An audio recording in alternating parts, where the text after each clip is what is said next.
La armada más poderosa de la historia acaba de admitir en silencio que no puede reabrir un estrecho de 33 kilómetros. Y mientras los portaaviones esperan fuera, 3.200 barcos están anclados sin poder moverse, y el mundo pierde 40.000 millones de dólares cada semana. Eso no es un titular de guerra, es una crisis económica global en cámara lenta, y está ocurriendo ahora mismo.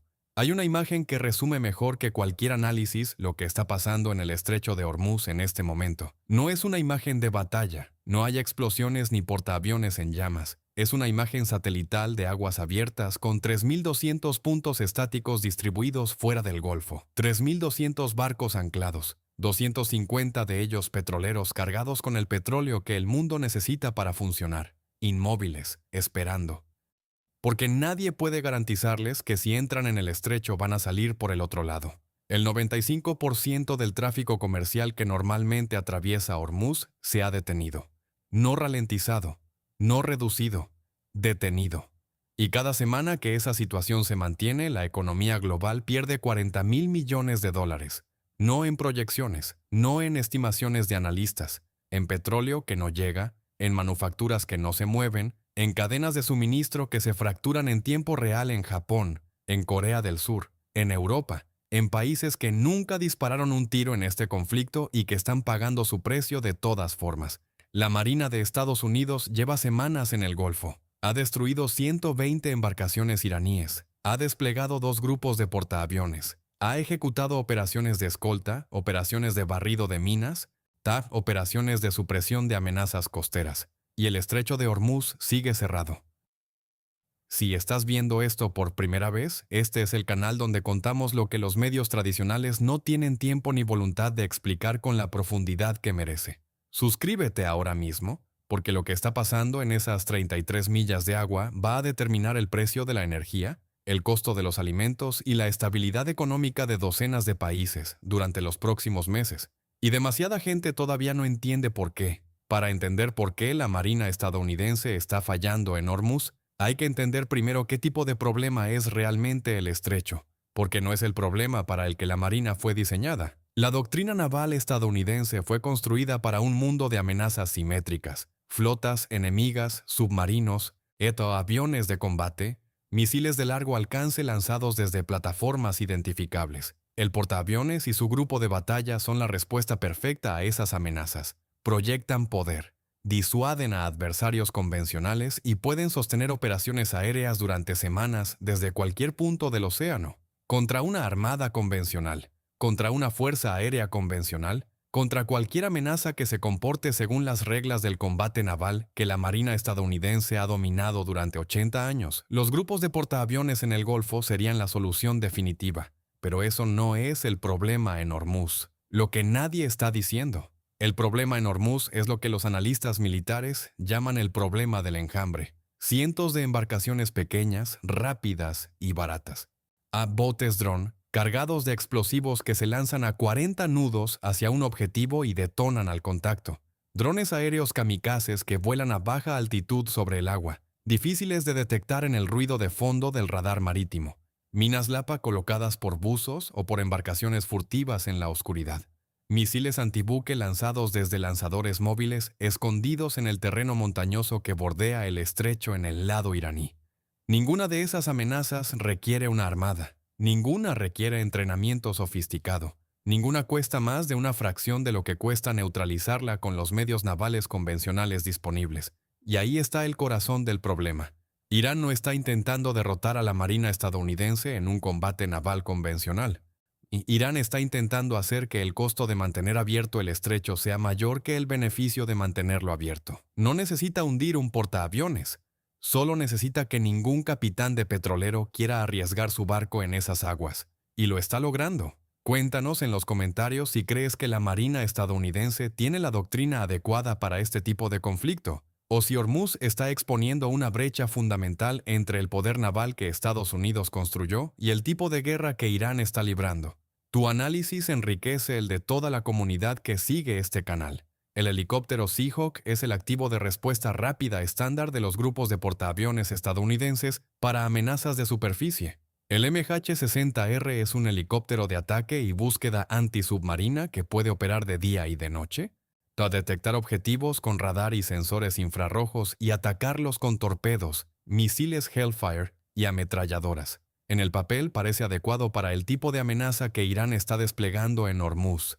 En la práctica, el Seahawk tiene un problema fundamental en este entorno específico. Fue diseñado para operar desde la cubierta de un destructor o un portaaviones en aguas abiertas, no para patrullar durante horas sobre un estrecho costero congestionado con la densidad de amenazas que Irán ha creado en ese corredor. Su tiempo de vuelo es limitado. Su capacidad de sostener una presencia continua sobre el área de operaciones sin rotar constantemente hacia el barco madre para repostar es insuficiente frente a la cadencia de amenazas que Irán puede mantener y en el entorno electromagnético que Irán ha creado en el estrecho.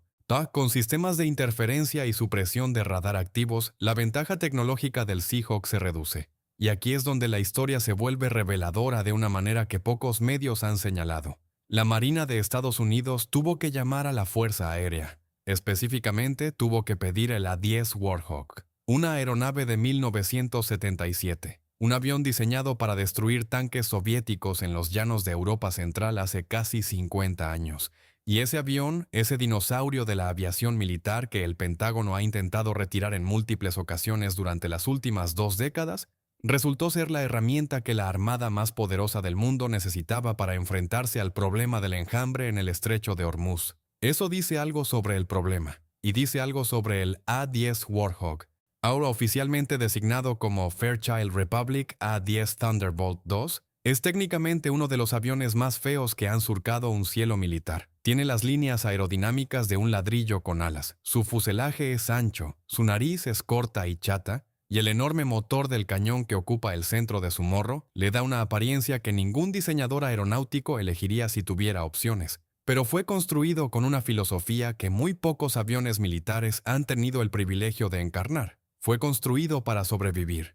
La cabina del piloto de la A-10 está rodeada por una bañera de titanio de 540 kilogramos, una estructura que puede absorber impactos directos de proyectiles de hasta 23 milímetros sin que el piloto resulte herido. Los sistemas hidráulicos están duplicados, los sistemas de control de vuelo están duplicados. El A-10 puede volar con un solo motor, con la mitad de un ala dañada, con los sistemas de control hidráulico completamente destruidos, utilizando únicamente los controles mecánicos de respaldo. Hay registros documentados de A-10 que regresaron a base con daños que habrían derribado cualquier otro avión en servicio. Pero eso no es todo. Esa supervivencia tiene un propósito específico. El A-10 fue diseñado para volar bajo y despacio sobre el campo de batalla, identificar objetivos con precisión y destruirlos con una combinación de cañón rotativo y munición guiada. Volar bajo y despacio es exactamente lo contrario de lo que hace un F-35 o un F-18. Y en el entorno del estrecho de Hormuz, donde las amenazas son pequeñas, rápidas y abundantes, donde el problema no es alcanzar un objetivo a 500 kilómetros de distancia, sino identificar y destruir decenas de blancos a baja altitud sobre el agua antes de que lleguen a los barcos. Volar bajo y despacio es una ventaja, no una vulnerabilidad. Lo que nadie está diciendo. El cañón del A-10, el GAU-8 Avenger, es una de las armas más brutas y más efectivas que existen en el inventario de la Fuerza Aérea estadounidense. 7 cañones rotatorios que disparan proyectiles de 30 milímetros a una cadencia de 3.900 rondas por minuto.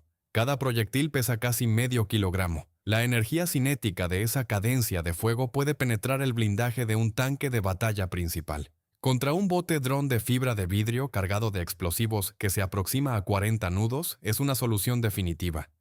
Contra un dron kamikaze que vuela a baja altitud sobre el agua, es la herramienta más eficaz disponible porque el A-10 puede seguirlo visualmente, mantenerse sobre él el tiempo necesario y disparar con una precisión que ningún sistema de defensa puntual basado en misiles puede igualar en términos de costo por neutralización. Y el costo importa en este conflicto de una manera que los análisis militares frecuentemente ignoran. Un misil Sidewinder, el arma antiaérea estándar de los cazas estadounidenses, cuesta aproximadamente $400,000 por unidad. Un misil Hellfire, el arma antiblindaje estándar del helicóptero Apache, cuesta alrededor de $70,000. Un proyectil de 30 milímetros del GAU-8 de la A-10 cuesta aproximadamente $30. Un bote dron iraní puede costar entre $50,000 y $200,000 dependiendo de su sofisticación. Irán puede producirlos en serie. La ecuación económica del conflicto en Hormuz, usando misiles de cientos de miles de dólares para destruir objetivos de decenas de miles, es insostenible a largo plazo para cualquier fuerza que dependa de munición guiada de precisión como solución primaria al problema del enjambre. El A-10 rompe esa ecuación. $30 por proyectil, disparados a casi 4.000 rondas por minuto, contra objetivos que cuestan miles. Es la única plataforma en el inventario estadounidense donde la relación de costo por neutralización favorece claramente al atacante y no al defensor. Comparte este video con alguien que siga de cerca el conflicto en el Golfo. La mayoría de los análisis sobre Hormuz se quedan en las cifras del petróleo. Lo que está ocurriendo en términos de doctrina militar, dátate de qué armas funcionan y cuáles no en este entorno específico, es una historia que merece mucha más atención de la que está recibiendo. Pero la presencia del A-10 en Hormuz también plantea una pregunta que nadie en Washington está respondiendo públicamente. Si el A-10 es la herramienta adecuada para el problema del enjambre en el estrecho, y si el problema del enjambre es la razón principal por la que la Marina no ha podido reabrir el paso, ¿por qué no estaba el A-10 en el teatro desde el principio? La respuesta tiene varias capas. La primera es doctrinal. La Marina y la Fuerza Aérea operan bajo doctrinas separadas con supuestos separados sobre qué tipo de amenazas van a enfrentar en un conflicto con Irán. La Marina asumió que sus activos orgánicos, los Seahawks, los F-18 lanzados desde portaaviones, los sistemas de defensa puntual de los destructores, serían suficientes para manejar las amenazas de superficie en el estrecho. Ese supuesto resultó incorrecto y el tiempo que tomó reconocer ese error y solicitar el apoyo de la Fuerza Aérea es tiempo durante el cual el estrecho permaneció cerrado y la economía global siguió perdiendo $40.000 millones semanales. La segunda capa es política. El A-10 ha sido el centro de una batalla institucional dentro del Pentágono durante más de 2 décadas. La Fuerza Aérea ha intentado retirarlo en múltiples ocasiones, argumentando que su rol puede ser cubierto por el F-35 y que el costo de mantener la flota de A-10 operativa no se justifica en un presupuesto de defensa con prioridades más modernas. El Congreso ha bloqueado esos intentos de retiro cada vez, en gran medida porque los comandantes de tierra y los pilotos que han volado misiones de apoyo cercano en Afganistán, Irak y Siria insisten en que ningún avión hace lo que hace el A-10 en ese rol específico. Lo que está ocurriendo en Hormuz es la demostración más reciente y más costosa de que esa insistencia tenía razón, y aquí es donde la historia del estrecho conecta con algo más amplio. Irán ha pasado 40 años construyendo una estrategia militar específicamente diseñada para explotar las brechas entre lo que el poder militar estadounidense puede hacer en teoría y lo que puede hacer en la práctica en un entorno costero complejo, congestionado y saturado de amenazas baratas y abundantes. No construyó una armada que pudiera enfrentarse a la Marina estadounidense en combate convencional porque sabe que perdería. Construyó una capacidad de negación, una colección de herramientas diseñadas no para ganar, sino para hacer que ganar sea demasiado costoso para el adversario. Las minas Lapa Maham en el estrecho son parte de esa estrategia. Los botes dron son parte de esa estrategia. Los misiles antibuque lanzados desde lanzadores móviles en las montañas costeras son parte de esa estrategia. Los drones kamikazes que vuelan a baja altitud son parte de esa estrategia. Ninguna de esas amenazas por sí sola puede cerrar el estrecho permanentemente, pero en combinación, todas al mismo tiempo, sin que ningún sistema de armas disponible en el teatro pueda neutralizarlas todas de forma eficiente, producen exactamente el resultado que Irán necesita. Que el costo percibido de atravesar el estrecho sea suficientemente alto para que el tráfico comercial se detenga sin necesidad de hundir un solo portaaviones. Lo que nadie está diciendo. Hay un número que resume el fracaso estratégico de las últimas semanas mejor que cualquier análisis. 120 embarcaciones iraníes destruidas. La Marina de Estados Unidos ha hundido, neutralizado o inutilizado 120 embarcaciones de la Guardia Revolucionaria Islámica en el Golfo durante este conflicto. 120. En cualquier conflicto naval convencional de la historia, destruir 120 embarcaciones enemigas sería una victoria decisiva. En Hormuz, el estrecho sigue cerrado, porque Irán tiene más embarcaciones, porque las reemplaza. Porque el modelo de amenaza iraní asume pérdidas masivas de activos baratos como parte del costo operativo de mantener el estrecho cerrado. No es un error de planificación iraní que sus botes sean destruidos, es el plan. Este es un tema que los medios convencionales están cubriendo con titulares de victoria que no reflejan la realidad operacional sobre el agua. Dale like al video ahora mismo. Cada reacción le dice al algoritmo que este análisis merece circular más allá de quienes ya nos siguen. Y esta información necesita llegar a más gente de la que está recibiendo actualmente. La llegada de la 10 al Teatro del Estrecho representa un reconocimiento tácito de algo que la doctrina naval oficial todavía no ha admitido públicamente: que el problema de Hormuz no es un problema naval, es un problema de supresión de amenazas de área, de patrulla persistente sobre una zona geográfica acotada con alta densidad de blancos pequeños y rápidos, de relación de costo por neutralización sostenible durante semanas o meses de operación continua. Y ese es un problema para el que el A-10, con toda su fealdad y toda su antigüedad y todos los intentos del Pentágono de jubilarlo, está mejor equipado que cualquier otro activo en el teatro. La pregunta que los planificadores militares en el Pentágono están enfrentando ahora mismo es si la presencia de la 10 es suficiente para cambiar el equilibrio en el estrecho, o si lo que se necesita es un cambio doctrinal más profundo sobre cómo Estados Unidos concibe y ejecuta operaciones de control marítimo en entornos de amenaza asimétrica densa. Porque si la respuesta es que el A-10 es suficiente, el problema se resuelve en semanas.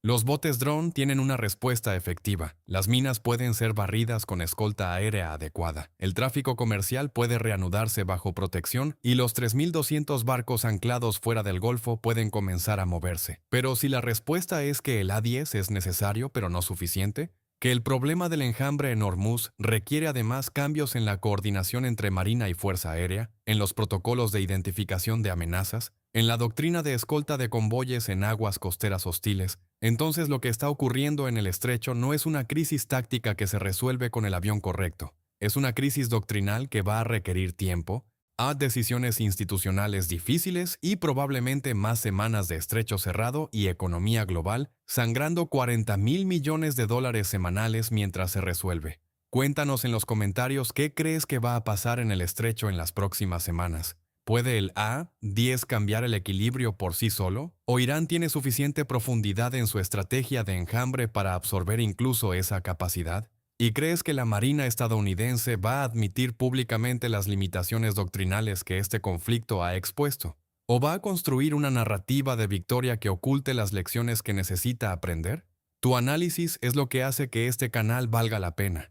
Y si conoces a alguien que esté siguiendo el conflicto en el Golfo y que todavía no haya entendido por qué el estrecho sigue cerrado después de semanas de operaciones navales masivas, comparte este video con esa persona ahora mismo.